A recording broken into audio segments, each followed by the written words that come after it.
In 1993, after being accused of child molestation and becoming the subject of a criminal investigation, Michael Jackson publicly declared his innocence, with a pain that was impossible to hide. Don't treat me like a criminal, because I am innocent.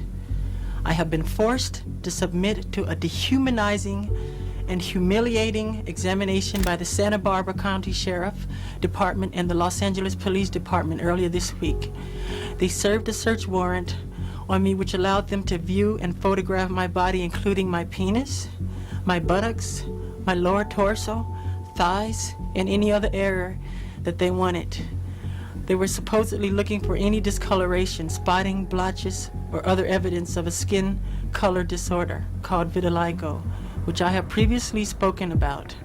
The warrant also directed me to cooperate in any examination of my body by their physician to determine the condition of my skin, including whether I have vitiligo or any other skin disorder. The warrant further stated that I had no right to refuse the examination or photographs, and if I failed to cooperate with them, they would introduce that refusal at any trial as an indication of my guilt. It was the most humiliating ordeal of my life, one that no person should ever have to suffer. Throughout his career, Michael Jackson faced constant criticism and humiliation, which led to deep insecurities that had been instilled in him since childhood. Although in reality, he never truly had a childhood at all. And I remember going to the recording studio. There was a park across the street, and I'd see all the children playing, and they'd be rooting and making noise, and I would cry. It'd make me sad that I would have to go and work instead. As a child, Michael had no time for fun. He spent most of his days in the studio under the strict supervision of his father, Joseph Jackson, who was determined to push his children towards success in the music industry. Joseph's methods were extremely harsh, and it left a lasting impact, one that Michael was never able to fully forgive. How often would he beat you? Too much. Would he only use a belt?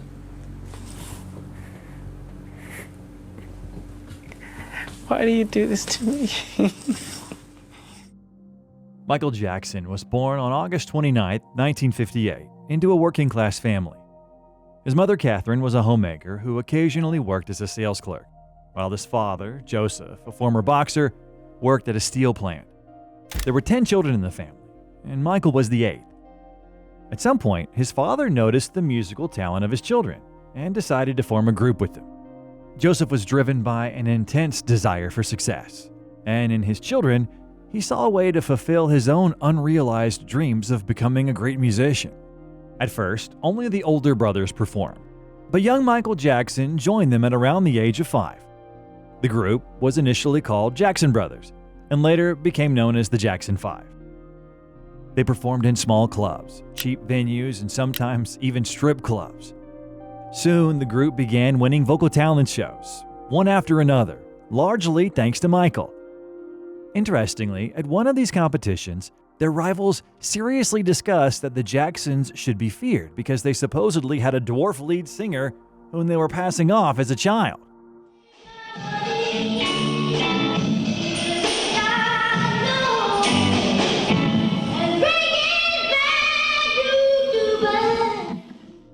Their popularity began to grow rapidly by the late 1960s. Michael, who was around 10 years old at the time, firmly established himself as the lead vocalist and the main star.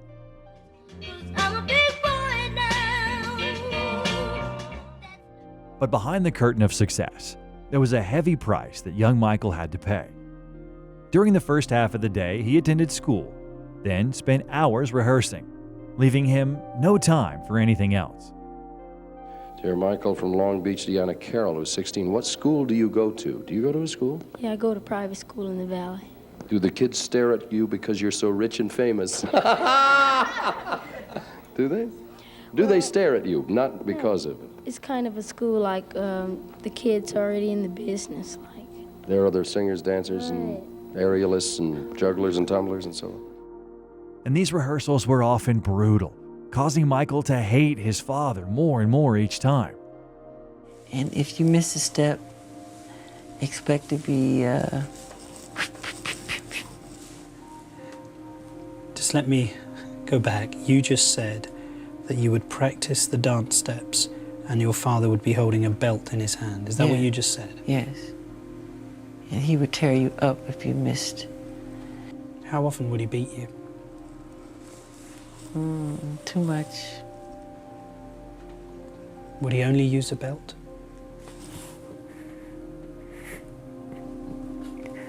Why do you do this to me? No, more than a belt. What else would he use to hit you with?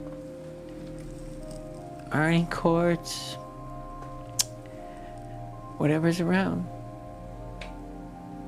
Throw you up against the wall hard as he could. When he was beating you, did you hate him? Yeah. Strong hate. That's why to this day I don't lay a finger on my children. I don't want them to ever feel that way about me. Ever. And he didn't allow us to call him Daddy. And I wanted to call him Daddy so bad. He said, I'm not Daddy, I'm Joseph to you, you know? Michael didn't want to be like his father. He wanted to be like James Brown. There would be many parallels between Jackson's life and career and that of the legendary artist. Brown's music broke all the traditional rules of popular music in the 1950s and 60s. Melody and softness were replaced by rhythm and groove. James Brown was the second most famous performer of his time, second only to Elvis Presley. His stage presence, performance style, and musical approach became major inspirations for Michael. I couldn't refuse to give this award tonight because nobody has influenced me more than this man right here.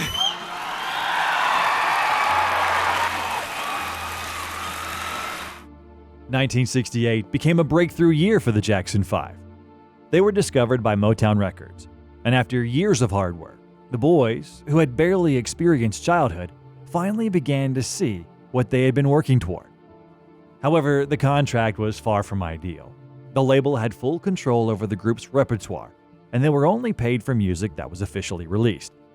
They could spend months in the studio without releasing anything and earn nothing in return. But this was the reality for young artists at the time, so the Jacksons didn't complain. For them, it was a chance to become stars. After long struggles and disagreements, they finally released their first single a year later.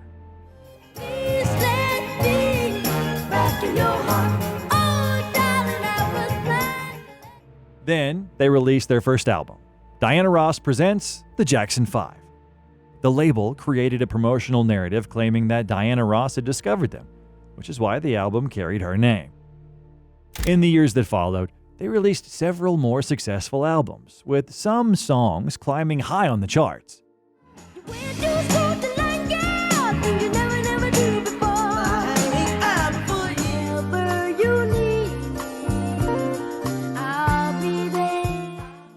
However, just as quickly as the Jacksons rose to fame, they began to lose it.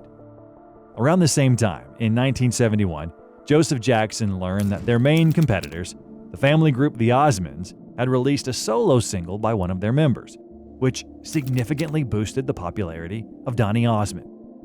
Joseph decided they needed to do the same with their own lead singer, Michael. In 1972, the single Got to Be There was released. That marked the beginning of the solo career of the man at the center of our story.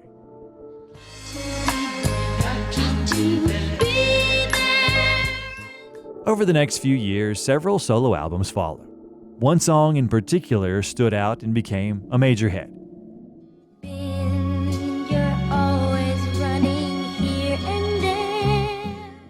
As the Jacksons began earning more from both group and solo projects, Joseph decided to take a closer look at where the money was going. Despite their success, it was clear they were earning very little compared to what they were generating for the label. Eventually, Joseph quietly negotiated a more profitable deal with CBS Records. Motown Records was not happy about this, seeing it as a betrayal. After all, they had made the Jacksons famous. But regardless, for the Jackson family, it was a much better opportunity. By this time, Michael Jackson was already widely known. He could no longer walk down the street like a normal child and simply enjoy life. At just 9 years old, he was already performing in strip clubs. And by 15, he had been deliberately introduced to sex with a prostitute, an experience Michael later described as traumatic. There was money, but CBS Records was dissatisfied with their next two albums, which underperformed commercially. The Jacksons asked the label to give them full creative control over their next record. Reluctantly, the label agreed, and it paid off. The album Destiny, released in 1978, became a success. The biggest hit was Blame It on the Boogie. Don't blame it on the good times, blame it on the boogie. Around the same time, Michael suffered a fall on stage and broke his nose. He required surgery, but the initial procedure was unsuccessful, leaving him with breathing problems. This led to a second rhinoplasty. The surgeon was Stephen Heflin, who would later become Jackson's personal plastic surgeon and perform several more procedures. As you know, this became one of the most discussed topics in the media, although in reality, the number of surgeries was often exaggerated. One of Michael Jackson's biggest insecurities was his nose. His brothers teased him with the nickname Big Nose, even though he had inherited it from his father. Ironically, Joseph Jackson himself denied that the nose came from him, which Michael clearly understood was absurd. Is it true that your father used to say you had a fat nose? Yeah. What did he say? What did he actually say?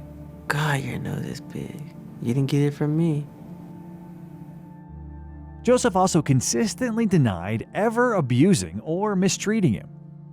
You never physically harmed him? Never have. And I raised him just like you would raise your kids, you know. But harm Michael for what? I have no reason. That's my son. I loved him. Say, let's get into this beating thing. There's no such thing as beating a kid. You whip them and punish them for something they did, and they will remember that. So they remember it in such a way they wouldn't do it again.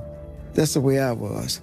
I wouldn't want to look in the mirror. Really? And my father teased me, and I just hated it. I cried every day because of it. Your father would tease you about your Yes, pimples? he would tell me I'm ugly. Your father would say Yes, that? he would. Sorry, Joseph. Yeah. However, despite all of this, one event would change Michael Jackson's life. He starred in the film The Wiz. The leading role was played by Diana Ross, while Michael played the Scarecrow. The film was a box office failure, but for Michael, that didn't matter, because it was there that he met Quincy Jones, a musician, composer, and producer who would soon have a massive impact on his career. Quincy saw something in the young artist that went beyond just a talented vocalist. After the film, Michael returned to performing with his brothers, but he no longer felt the same connection. He began to realize that his brothers, his father, and even the label were holding him back rather than helping him. Secretly, he reached out to Quincy Jones and asked him to help produce a solo album. Although this didn't mean he was leaving the group, his brothers reacted coldly. After all, the group's popularity largely depended on Michael. The industry also doubted the collaboration. Quincy Jones was respected, but seen as more traditional, and few believed he could produce a modern R&B album.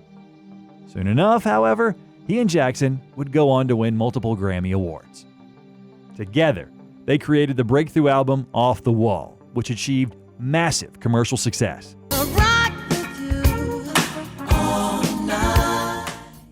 On the surface, everything looked perfect. A young, energetic performer dominating the charts.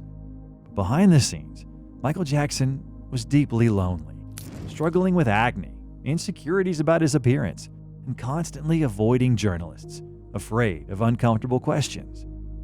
And he still wanted to break free from the control of his father, who continued to demand complete obedience and refused to accept any resistance.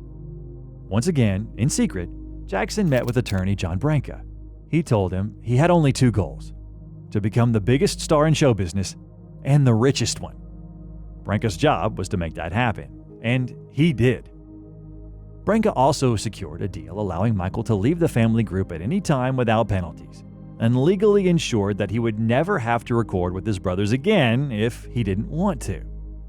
What Michael truly wanted was something much simpler: to walk through a park like a normal person. The lack of freedom weighed on him so heavily that in the early 1980s he developed a strange routine. He would glue on a fake beard, wear an old hat, dress like a homeless man, and wander around Los Angeles unnoticed. But it didn't last long. One day, he entered an antique shop, and the owner assumed he was a thief and called the police. Jackson was terrified. He tried to explain to the officers that he was Michael Jackson. They didn't believe him and took him to the station. After that, he never attempted anything like it again. In 1981, Michael once again reached out to Quincy Jones to begin work on a new album, one that would surpass everything he had done before. This decision created tension within the family.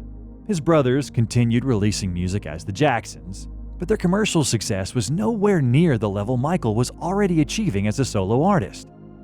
Quincy assembled a team of top musicians and songwriters around Michael, but unlike the rigid studio system he had experienced at Motown, here he was given far more creative freedom. Quincy didn't see Jackson as just a performer. He treated him as a collaborator and partner. Michael could spend hours debating harmonies, tempos, and vocal delivery, and his opinion mattered. A new vision began to take shape, to expand the dance-driven sound of Off the Wall, adding a harder edge, elements of rock, and a broader sonic palette. Some songs Michael created from scratch, while others he selected from dozens of demos sent by songwriters. Hundreds of ideas were reviewed and rejected. He had one goal: to create a great album. Michael Jackson wanted his music to be universal, to resonate with children, teenagers, and adults, regardless of race or gender. That vision became Thriller. And it wasn't just another breakthrough. It was a cultural explosion. This album made Michael Jackson the biggest artist in the world.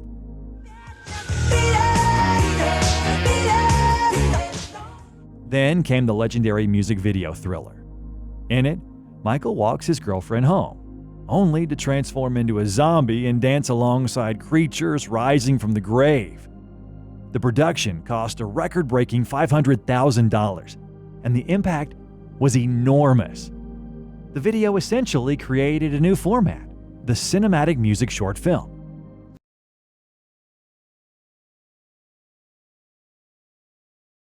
Michael broke down a barrier that had long divided audience by race. The idea of black music versus white music began to fade. There was just music that everyone could enjoy. And one of the key songs that helped shatter that divide was Billie Jean.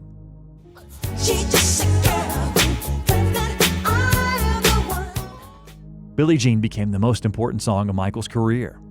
The inspiration came from letters he received in 1981 from a woman claiming he was the father of one of her twins. Jackson received many such letters and had never even met her, so he ignored the claims. But she kept writing, expressing her love for him and questioning how he could ignore his own flesh and blood. The situation disturbed him so deeply that he began having nightmares. Eventually, Jackson received a package containing a photograph of the woman, a gun, and a letter demanding that he take his own life at a specific time. She claimed she would do the same after killing their child so they could be together in the afterlife. Later, the Jackson family learned that the woman had been admitted to a psychiatric hospital. The creation of the song itself is just as striking. Michael would often hear melodies in his head and become completely absorbed in them. Once, he was so focused on a musical idea that he didn't notice his car had caught fire until a passing motorcyclist alerted him. He would also sometimes build melodies using beatboxing.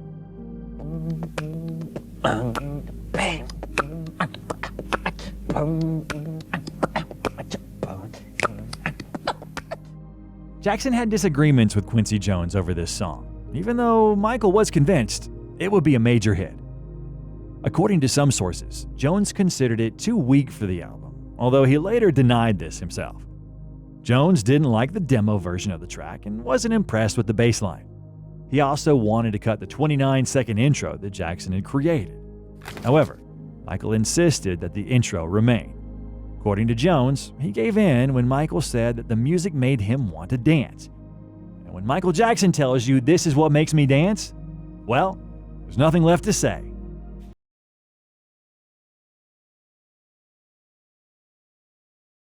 His signature move became the moonwalk, which had originally been invented back in the 1930s and later performed by several dancers.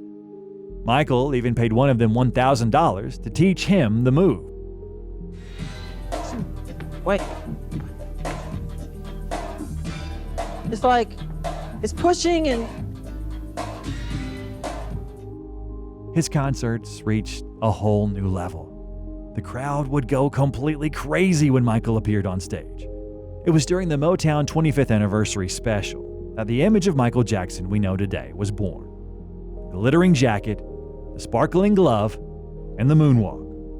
When I did Motown 25 and I did the moonwalk for the first time, I was backstage crying afterwards because I was unhappy. You cried after Motown 25? Motown 25. But then as I was walking to the car, there was this little boy, he was like 12, he was a little Jewish kid, and he said, "You're amazing. Who taught you to ever dance like that?" And for the first time, I felt I did a good job because I know children don't lie, and I just felt so good about it then.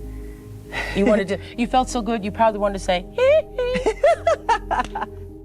In 1984, Pepsi offered a massive contract. Michael and his brothers were supposed to appear in a commercial and receive a huge amount of money, although the singer himself wasn't very enthusiastic about the offer.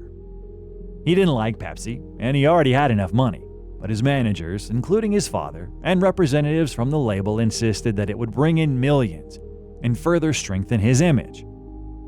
In the end, Michael gave in to the pressure and signed the deal, even though he felt like he shouldn't. It was as if his intuition was warning him not to do it. During the filming of the commercial, a pyrotechnic effect malfunctioned, and Michael's hair caught fire. He was rushed to the hospital with second and third degree burns to his scalp. The incident instantly made headlines around the world. Pepsi issued an apology, promised to cover all medical expenses, and offered Jackson substantial compensation. At first, there were rumors that he would sue Pepsi, but the situation was ultimately resolved peacefully. Michael publicly announced that he donated the entire $1.5 million settlement to burn centers. At the same time, the media claimed that Michael wanted to become white in order to achieve greater success, that he was undergoing skin treatments, bleaching his skin, and so on. I have a skin disorder that destroys the pigmentation of the skin. It's something that I cannot help, okay? But when people make up stories that I don't want to be who I am, it hurts me. In reality, Jackson had a rare genetic condition called vitiligo. As the disease progresses, the skin loses melanin, causing white patches to appear.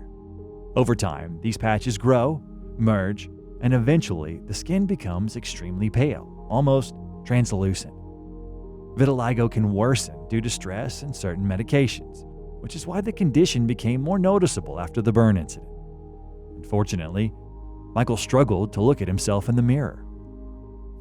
And so when you look in the mirror now and the image that looks back at you, are there days when you say, well, I kind of like this, or I like my hair today? Or, I'm never I think I'm pleased pretty with cute today? I'm pretty cute today. No, I try not to look in the mirror. I really do, because I'm never happy with what I see. So I go on with my work and get it done. His brothers didn't want to leave Michael on his own and pushed for joint performances, even though he was no longer interested in them, especially because it meant close involvement with his father again, who would be organizing the shows. In the end, Michael agreed, and it turned out to be a mistake, because his father came up with a scheme that, even today, 40 years later, sounds unbelievable. Joseph proposed turning ticket sales for the Victory Tour into a lottery. Months in advance, anyone who wanted a ticket had to send a check by mail. One ticket cost $30, and the more tickets you bought, the higher your chances, with a limit of 4. So you could pay $120 and simply wait for the results. Only about 25% would win, while the rest would be left watching from home at best. Joseph planned to put all the money into the bank and earn a substantial amount of interest from it. Michael was against this scheme, but he couldn't stand up to the family on his own. When the scheme became public, all the accusations were directed at Michael Jackson, not at his father or his brothers. In response, he stated that he had opposed this model from the very beginning, that starting from the third concert, they would change the system, and that he personally would donate all his earnings to charity. At that moment, he promised himself that he would never perform with his brothers again. But a few years later, the situation would repeat itself.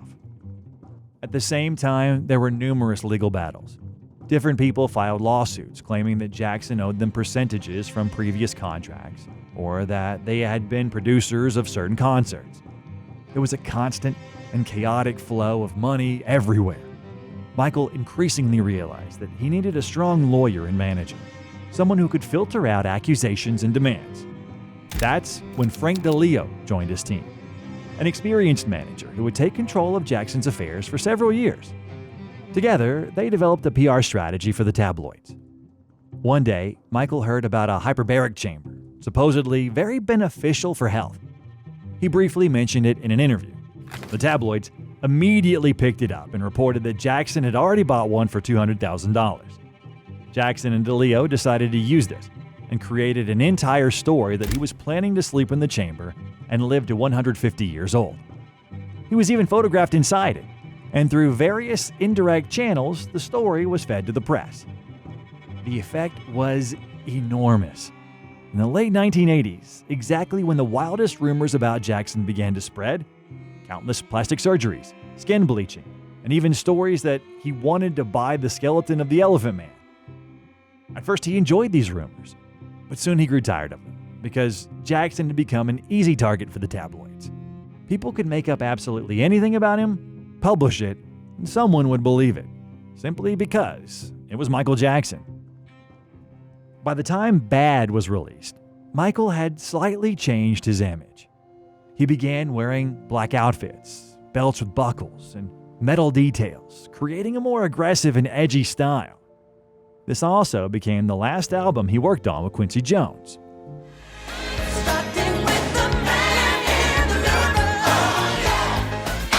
In 1991, Dangerous was released. By that time, his dominance in music had started to decline, as rock was rising in the industry and new youth idols were emerging. Nevermind overtook Dangerous on the charts, which was, of course, unpleasant for Michael, even though the album still produced major hits.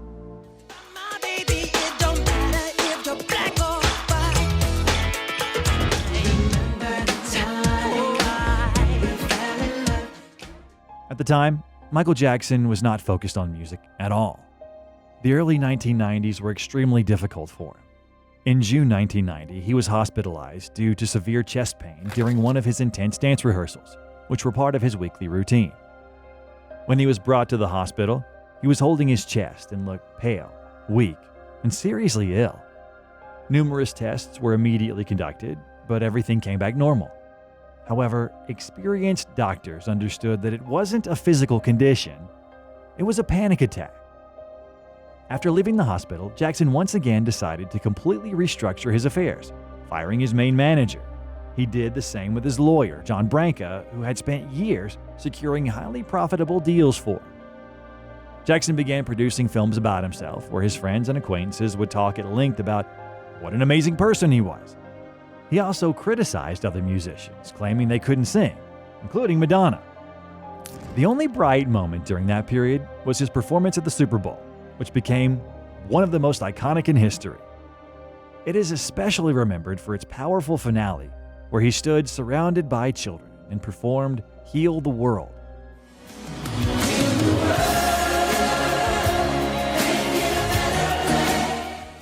In one of his interviews, Michael said there was something more important to him than music: helping sick and underprivileged children. Every 3 weeks, groups of children with serious illnesses or from difficult backgrounds would come to Neverland Ranch. Because I didn't have it then, I compensate for that. Really? I mean, when people wonder why I always have children around, because I find the thing that I never had through them. You know, Disneyland, amusement parks, arcade games. In the 1980s, Michael met a 12-year-old actor, Emmanuel Lewis. At Michael's mansion, they would play games, pretending to be animals or cowboys, rolling around in the grass like little kids. The story reached its peak when Michael and Emmanuel checked into a luxury hotel, registered as father and son. What exactly happened there is unknown, but shortly after that, they stopped seeing each other. Notably, Emanuel never made any accusations against Michael Jackson and defended him during all future scandals, even after the artist's death. A major scandal erupted in 1993. Dentist and screenwriter Evan Chandler filed a police report claiming that Michael Jackson had molested his 13-year-old son, Jordan Chandler. At the time, Chandler was at the peak of his career and had written a screenplay for a 1993 Robin Hood project.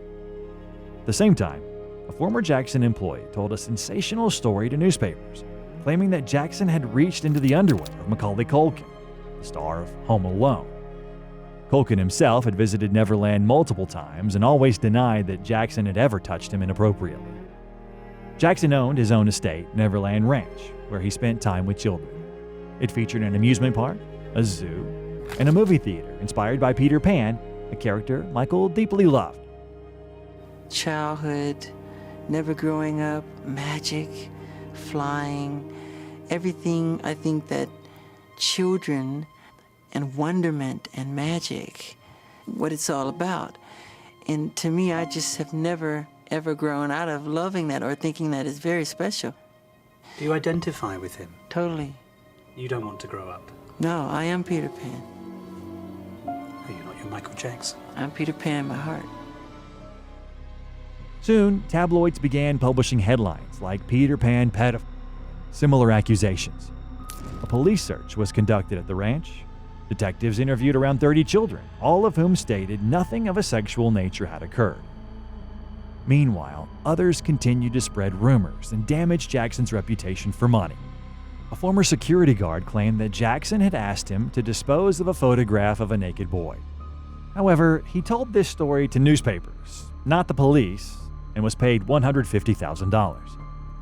A former housekeeper, Francia Blanca, claimed that she had to quit out of disgust for allegedly seeing Jackson in the shower with a child.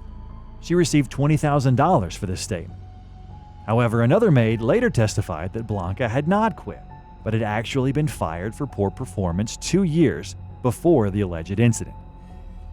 When Michael received a Grammy in 1993, he delivered a very emotional speech addressing the accusations. A bold move.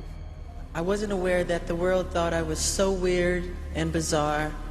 The following year, details of the accusations began to emerge, giving Jackson's lawyers significant arguments. First, it's important to note that Jordan Chandler's parents were divorced. Evan lived separately and was unhappy that his son was spending far more time with Jackson than with him. The breaking point came when Evan once saw his son and Jackson lying in the same bed, fully clothed. After that, he took action. First, he cut off all contact between his son and Jackson. Second, he attempted to demand financial compensation from the celebrity, even before going to the police. Chandler called David Schwartz, the new husband of his ex-wife, and Jordan's stepfather, and said he was going to destroy Michael Jackson. Schwartz recorded the call in which Chandler claimed he would win big, get everything he wanted, and referred to Jackson as a son of a bitch. However, the person he later referred to in that way was actually private investigator Anthony Pellicano. Pellicano met with Jordan the next day and directly asked him about abuse. The boy initially said that nothing had happened. Chandler did not stop. He contacted a psychiatrist and described a hypothetical situation. Without ever speaking to the boy, the doctor wrote a 2-page letter stating that there were grounds to suspect abuse. The next day, Chandler finally obtained a statement from his son, claiming that Jackson had touched him inappropriately. However, this statement came shortly after a dental procedure, while the boy was under the influence of medication, meaning he was not fully conscious. After that, Chandler approached lawyers and demanded $20 million. Negotiations failed, and he then went to the police. In late August 1993, a group of detectives arrived at Neverland and conducted a search while Jackson was on tour. No evidence was found. Children who stayed at the ranch stated that nothing inappropriate had occurred. Later, Jordan gave a detailed description of Michael's genitalia. Jackson was then subjected to a humiliating procedure. He was forced to undress in front of prosecutors, lawyers, and doctors. Ultimately, the description did not match. It was a nightmare, a horrifying nightmare. But if this is what I have to endure to prove my innocence, my complete innocence, so be it. Throughout my life, I have only tried to help thousands upon thousands of children to live happy lives. It brings tears to my eyes when I see any child who suffers. I am not guilty of these allegations, but if I am guilty of anything, it is of giving all that I have to give to help children all over the world. It is of loving children of all ages and races. It is of gaining sheer joy from seeing children with their innocent and smiling faces. It is of enjoying through them the childhood that I missed myself. All of this ended in a settlement, with Michael paying $15 million. However, as one juror later said, he had not heard a single substantiated piece of evidence proving Jackson's guilt. Still, a large portion of the public believed he was guilty and trusted what was written in the tabloids. And yet there were many other stories the media could have written about. For example, in 1994 at a hospital in Budapest, Michael Jackson met a young boy named Belafarkas, who had been born with a severe liver defect and abandoned by his parents. He urgently needed a transplant, and Jackson paid not only for the surgery, but also for the next 10 years of his treatment. The boy eventually recovered, was adopted, and grew up healthy and happy. Or the story of Daniel Parisi, a boy who was infected with HIV due to a medical error during a blood transfusion. In 1997, before a performance in Milan, Jackson invited the boy and his mother to his dressing room and spent time talking with them. But the most touching moment happened during the concert itself, when during one of his songs, Jackson held the boy in his arms in front of tens of thousands of people. Later, the boy's mother wrote him a letter. "I will never forget what you did for my son. After your meeting, doctors spoke of a miracle, and for several months it felt as if he had never been ill. My child is no longer with us, but I know he is always watching over you from above. He never forgot what you did for him. God bless you." And there were dozens of such stories. Over his lifetime, Michael Jackson donated approximately $300 million to charity. I love to do things for children, and I try to imitate Jesus. And I'm not saying I am Jesus. I'm not saying we're clear on that. Right. I'm trying to imitate Jesus in the fact that he said to be like children, to love children, to be as pure as children are, and to make yourselves as innocent and see the world through eyes of wonderment and the whole magical quality of it all. And I love that. And we have the children, like we'll have like 100 bald-headed children here who they all have cancer, and they're running around and they're enjoying themselves, and it just makes me cry happy tears that I was able to do that for them. Most of these acts of kindness Jackson kept hidden from the public, not wanting to draw attention to himself. Because true, heartfelt compassion does not require recognition. This kind, selfless, and compassionate man, who helped thousands of children around the world for decades, ultimately received the label of a pedophile. I want to set the record straight, that if people hear a lie long enough, people believe it, that people have lied on me. I'm a black American and I'm proud of it, and I'm honored of it. The bleach skin rumor, which is a rumor, I don't bleach my skin. They once said I wanted a white kid to play me as a child, which was a rumor. Inauguration rumor, saying I didn't want to do President Clinton's inauguration. I'm not gay. This says, don't judge a person unless you have spoken to them one-on-one, which is true. Because what you hear is a lie, untrue. I can't make out this part there. It is illegible in portions, that's true. And Jesus said to love the children and be like children. Be youthful and be innocent and be pure and honorable. He was talking to his apostles, and they were fighting over who's the greatest among themselves. And he said, whoever humbled yourself like this child is the greatest among me. And he always surrounded himself with children. And that's how I was raised, to believe and to be like that and to imitate that. During the scandal, he married Lisa Marie Presley, daughter of Elvis Presley, but they divorced a year and a half later. During their marriage, they were often asked inappropriate questions that clearly irritated Jackson. We want to know if you've done the thing.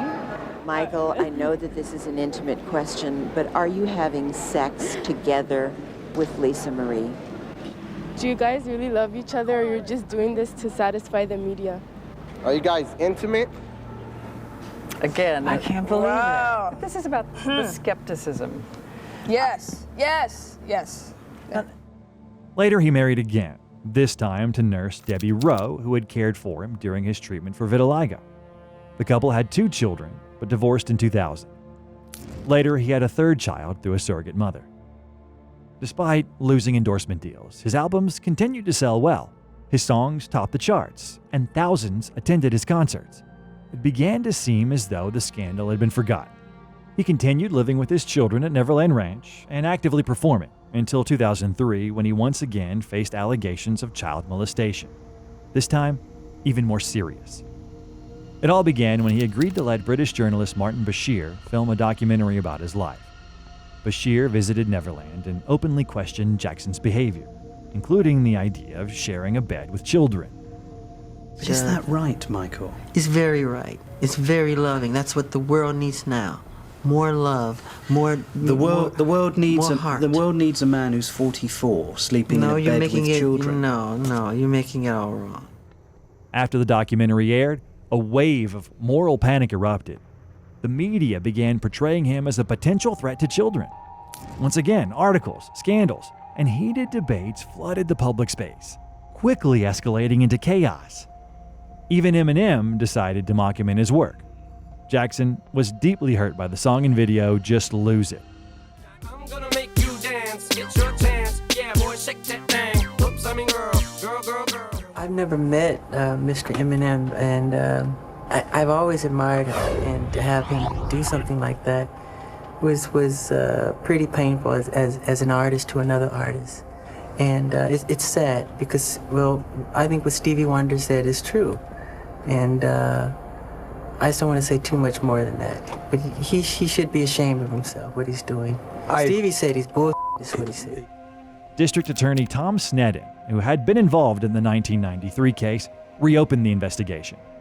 He interviewed Gavin Arvizo, one of the boys featured in the documentary, along with his parents. Gavin was a cancer patient. His father had approached Jackson asking for financial help for treatment. Jackson personally met the boy in the hospital and later invited him to Neverland. This was in 2000, when Gavin was 10 years old. The cancer went into remission, after which Jackson stopped inviting him to the ranch, until reconnecting again shortly before the documentary was filmed.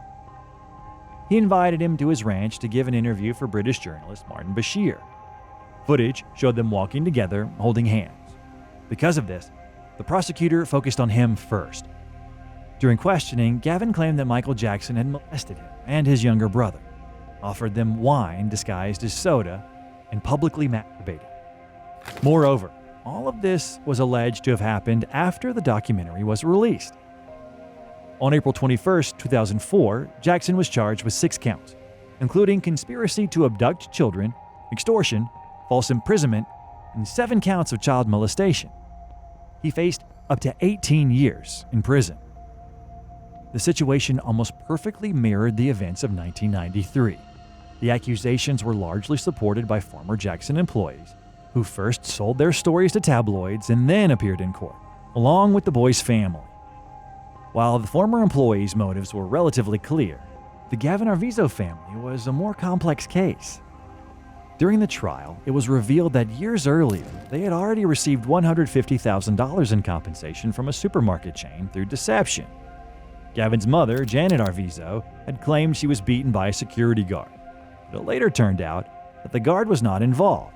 It was her own husband who had assaulted her. Gavin's younger brother Starr claimed that Jackson had shown them a pornographic magazine. In court, the defense attorney presented the magazine and asked if he had seen it before. The boy confidently said yes, that it was the exact same one. The attorney then pointed out that this would mean Starr could travel through time because the magazine had been published months after the boys had stopped visiting Neverland Ranch. Next, defense witnesses were heard. It was revealed that during Gavin's illness, his father had contacted many celebrities, mostly stand-up comedians, telling them about the family's situation and asking for money. For example, George Lopez initially provided financial support for treatment. However, he later concluded that the father was more interested in money than in his son's health and stopped paying. In response, the father accused Lopez of stealing $300 from his sick child and threatened to go to the police. Lopez called him an extortionist and cut off all contact. Among the witnesses were also teenagers who had lived at Neverland at different times.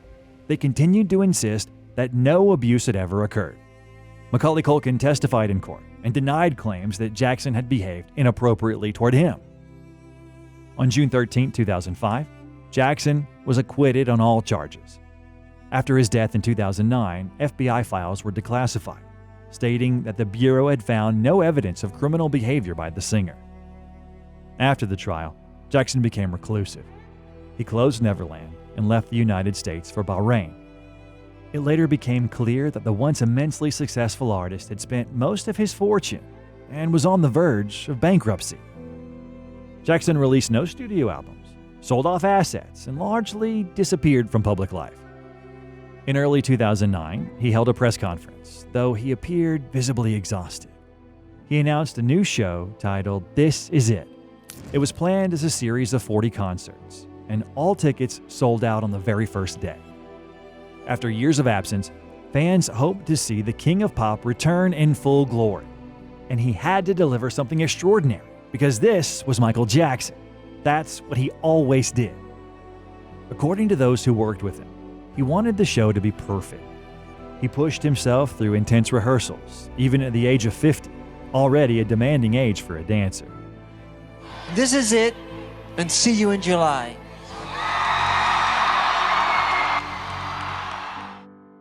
But sadly, in July, we never saw him. Less than 3 weeks before the first concert, on June 25, 2009, Michael Jackson died at his home in Los Angeles from cardiac arrest. The cause was acute intoxication from sedative medications administered by his personal physician Conrad Murray.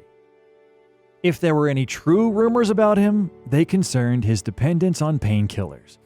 He first began using them after suffering severe burns to his scalp in his youth. He later continued during the 1993 allegations to cope with stress. Over time, Jackson developed a dependency, which he attempted to treat, but the treatment did not have lasting results. In the final years of his life, he regularly relied on powerful medications to deal with insomnia and stress. Murray was found guilty of involuntary manslaughter and sentenced to 4 years in prison. If this were a fairy tale, I would say the king lived happily ever after. But our world is far from a fairy tale, and the king spent much of his life misunderstood, unhappy, and alone. Rest in peace, Michael Jackson.